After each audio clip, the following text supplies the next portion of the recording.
In this video, I am going to discuss about the circuit diagram and the truth table of asynchronous decade counter.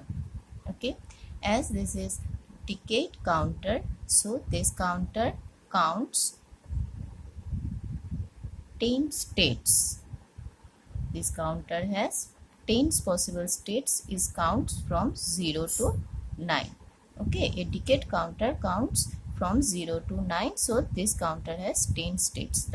So 0 means its binary equivalent is 000, and 9 means its binary equivalent is 1001. So at first, in order to store the 9 maximum its states, we need 4 bits. So in order to store 4 bits, we need 4 flip-flop. That's why in a decade counter, 4 flip-flop are used. Here you see flip-flop 1, flip-flop 2, flip-flop 3 and flip-flop 4 are used in decade counter. Now, as this is an asynchronous counter, the clock of every flip-flop in this counter is connected with the output of its previous flip-flop, except the first flip-flop. The clock of first flip-flop gets its input from external medium. Now, the second flip-flop, that is J to K2, flip-flop 2 flip-flop gets its clock value from Q1. F3 flip-flop gets its clock value from Q2. F4 flip-flop gets its clock value from Q3. As this is asynchronous counter, we all know that the clock value gets from the output of previous flip-flop. And the input of every flip-flop in this counter gets an external high logic value. That is, you say here J1, K1, J2, K2, J3, K3, J4, K4. All the inputs gets high logic value at every clock pulse. Okay, now and we get output Q1, Q2, Q3, Q4, where Q4 is the MSB and Q1 is the LSB. Now here on again another one special designing circuit is here, that there is a clear input in every clock. Now what is clear input? Clear input is an overriding input. Clear input is overriding input. What is overriding input value? Overriding input means if this input value is high, then whatever be the clock value or the input value of the flip-flop, this signal works. Okay, overriding input means if the signal gets high value, then whatever be the clock value or the input value of the flip-flop, the output of this signal will works. Now for clear input, if the clear input is 1, that is if the clear input is high, then all the flip-flop value will be resetted. That means flip-flop value will be changed to 0. Okay, if the input value is clear input signal gets high value, then all the flip-flop will get its reset value. So whatever be the clear value does not depend upon the clock value or the input value of any flip-flop. Here you see we used another NAND gate in this circuit, and the input of NAND gate is one input is Q4 value and the another input is Q2 value, and the output of NAND gate is connected with the clear value, and there is a bubble. This means that it connected with the complemented value of the output of the NAND gate. Okay, so what does it mean? It means that if the NAND gate value is 0, then clear is 1. If the NAND gate is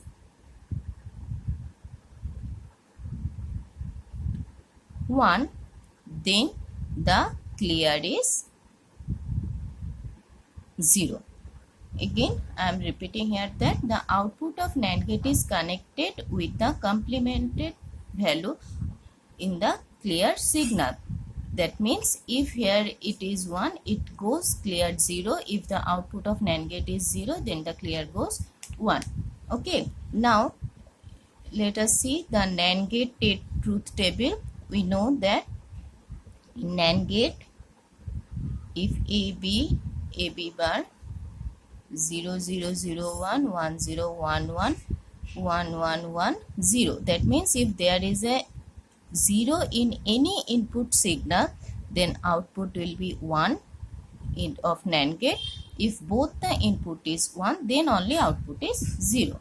Now let us, this is the main condition. Now here is our output condition. This is the functioning of clear. Now for the output value, as Q1 clock pulse is connected with Q1 externally, so Q1 toggles at each clock pulse. Again, Q2 is connected, Q2 toggles when the value of clock changes from 0 to 1. That means whenever Q changes, every clock is negative edge trigger. Negative edge trigger means when the clock goes from 1 to 0. That means when the clock goes from 1 to 0, then only the flip-flop will get activated. So Q2 toggles whenever this clock input gets 1 to 0 value. So whenever this clock gets 1 to 0 value, whenever Q1 changes from 1 to 0, so whenever Q changes from 1 to 0, then flip-flop 2 will activated and Q2 toggles. So Q2 toggles whenever Q1 changes 1 to 0. Similarly for Q3, this clock signal must be toggle 1 to 0. So this clock signal 1 to 0 means Q2 must be 1 to 0. So Q3 toggles when Q2 changes 1 to 0. And for the activation of flip-flop 4, clock of flip-flop 4 must be changes from 1 to 0. So whenever clock 1 to 0, whenever Q3 changes from 1 to 0. So Q4 toggles when Q3 changes from 1 to 0. So this is how we get the output from this counter. Now let us see the truth table. Here it is clock. Q4 must be written first as because it gives us MSB. Now Q3, Q2, Q1. So we all know that the initial state of the counter is all 0. So initially all the counter value, flip-flop value in the counter is 0 when no clock is applied. Whenever first clock is applied, we all know that Q1 as externally clock is connected, so Q1 always toggles, so Q1 changes into value 0 to 1. So as Q1 changes 0 to 1, Q2 will not change because in order to Q2 toggles, we need Q1 must be 1 to 0. So Q2 also not change. In order to change Q3, Q2 must be 1 to 0. But here Q2 is 0 to 0, so Q3 also not change. For Q4 value, Q3 must be 0 to 1 to 0, but it is 0 to 0, so Q4 also not change. For next clock pulse, Q1 always toggles, so Q1 previous is 1, so now it is 0. Now as Q1 changes from 1 to 0, so Q2 toggles. Q2 toggles means it 0 changes to 1. As Q2 changes 0 to 1, so Q3 will not change, so Q2 store its value. As Q3 changes 0 to 0, Q4 will not change, it store its value. For clock pulse 3, Q1 will toggle, so Q1 will toggle means 0 changes to 1. As Q1 changes 0 to 1, Q2 will not change. As Q2 changes 1 to 1, Q3 will not change. Q3 will changes 0 to 0, so Q4 will not change, because for every flip-flop to get toggles, its previous value must be changes 1 to 0. For fourth clock pulse, first flip-flop must toggle 1 or 2 0. Q1 toggles 1 to 0, so Q2 will change. So Q2 change means Q2 toggles changes 1 to 0. So Q2 changes 1 to 0 means Q3 also changed. So Q3 previous value was 0. Now it is 1. So Q3 changes 0 to 1 means Q4 will not change. For fifth clock pulse, first one toggle, first flip-flop toggle. So it is 1. Previous was 0. Now Q1 changes 0 to 1. So Q2 will not toggle. So Q2 left as it is, stored its previous value. Q2 changes 0 to 0. So Q3 will not change. So Q3 will not change means it stored its previous value. Q3 changes 1 to 1. So Q4 will not change, stored its previous value. For the sixth clock pulse, Q1 changes 1 to 0. As Q1 changes 1 to 0, Q2 change. Q2 change means its previous value was 0. Now it is 1. Q2 changes 0 to 1. So Q3 will not change. Q3 will not change means it stored its previous value. Q3 changes 1 to 1. So Q4 will not change. For seventh clock pulse, Q1 toggles. Q1 changes 0 to 1. Q2 will not change. Q2 changes 1 to 1. Q3 will not change. Q3 changes 1 to 1. So Q4 will not change. For 8th clock pulse, first one toggles. As Q1 toggles 1 to 0. So Q2 changes. We all know that one flip-flop outputs is toggled if its previous output changes 1 to 0. So Q2 changes means its previous was 1. Now it is 0. As Q2 changes 1 to 0, again Q3 toggles. Q3 toggles means 1 changes to 0. Again Q3 changes 1 to 0 means Q4 also toggles. So previous was 0. Now it becomes 1. For 9th clock pulse, first one toggles. 0 changes to 1. As Q1 changes 0 to 1, so Q2 will not toggle. Q2 changes 0 to 0, so Q3 will not toggle. Q3 changes 0 to 0, so Q4 will not toggle. Let's see, in the 9th clock pulse, we received our last counting state 1 0 0 1.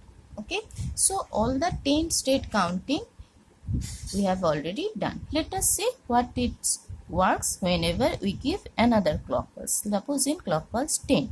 Clock pulse 10, counter will change 1 to 0. As Q1 changes 1 to 0, Q2 will change. Q2 will change means 0 changes to 1. As Q2 changes 0 to 1, so Q3 will not change. Q2 is 0 to 0. Q4 will not change. This is our 10th state. But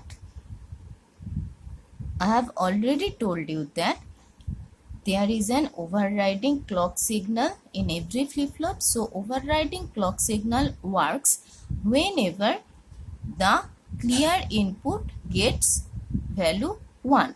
Whatever be the clock pulse and the output, before output this signal first works and after that the flip-flop will works again starts. So here you see that in the 10th clock pulse, value of Q2 and the value of Q4 is 1. Except 10 states, mind it very carefully, except 10 state, the input of NAND gate is Q1 and Q2 and Q4. Okay, so in order to get the output of NAND gate, we have to see Q2 and Q4 value. You see here that all the 0 to 9 states, one of the Q4 and Q2 value is 0. Okay, one of the any one signal is 0 if you consider Q2 and Q4. And we have already known that if one input signal is 0, then the output of the NAND gate is 1.